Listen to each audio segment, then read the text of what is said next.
Great bartenders always have a few little tricks up their sleeve. Now I'm about to show you a classic sleight of hand magic trick used by bartenders to help engage their customers with one another.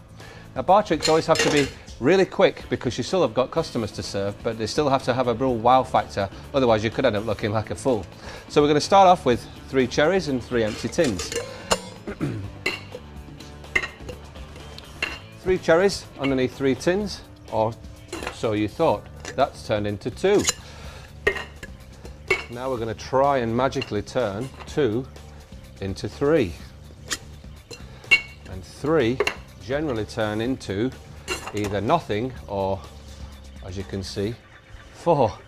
Now you might think that the trick's finished there, but it hasn't, because we're going to get 4 cherries and we're going to put all of them on top. So we've got 4 cherries, 3 tins still, and just to finish, and the final bit of wow factor is a lime and of course an orange.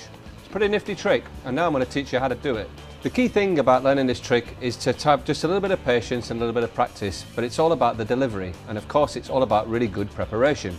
So to prepare, you need 4 cherries, a lime and an orange. And the first thing you do is to get an orange and jam it into that tin as far as you can so it doesn't come out when you tip it upside down, leaving enough space for us to pop a little lime, so when that sits on the bar top like that, it's totally flat and even.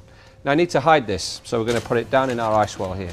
Then the next thing to do with this trick is to give out the 3 tins to the customers. While they're looking around and making sure there's nothing in there, you're delicately and secretly placing a little cherry right here in your hand. When the tins come back your way, you're supposed to just keep them out of the way and over here, and you start talking with your left hand and you place the cherries onto the bar top like this. This all buys time into them believing in you that this is a legitimate magic show.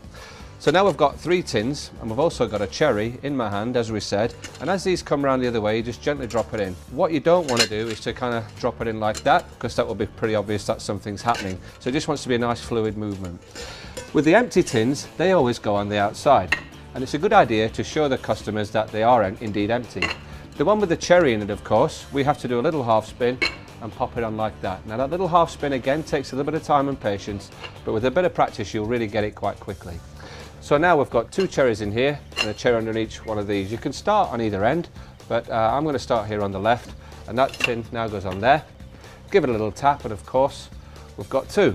Now again, empty tin onto the outside, one with a cherry in it, half a spin and on top of the 2.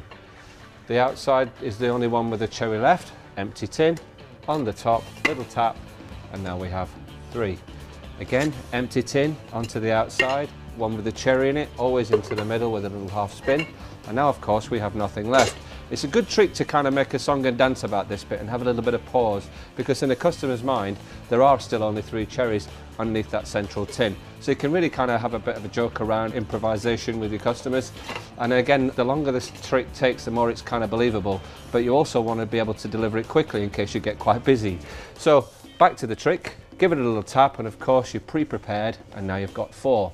Now this is clearly the apogee of the trick, and at this stage lots of people will be clapping in total disbelief. And while that's happening, you drop the bottom tin into your ice well, or whatever it is you're doing, and you put the 2 empty tins, as we've always done, on the outside. Now often it's a mistake to reveal what's happening here, so you need just to put your hand on there and get that lime and the orange on there as quick as you can, or even hide it behind the 2 other tins. Again, it's a good pause for thought here. Take your time, put the 4 cherries clearly on top, and again make a big song and dance about there being nothing in these things. Pop them on top, give it a bit of a tap, and really kind of generate them this idea that it was 1, then it was 2, then it was 3, then it was 4. So they're naturally expecting it to be 5 or maybe nothing. And of course when you reveal the lime, you get more and more claps and cheers. And again, pause for a second and go, wait a minute, I think there's something else in here. You give that a bang, and when the orange comes out, you generally start to get phone numbers and tips. So with time and patience, I really believe that this will be one of the best tricks you can have up your sleeve, and one to really generate a positive memory in the venue that you're working in, and give people a really wonderful time. So good luck with that and enjoy.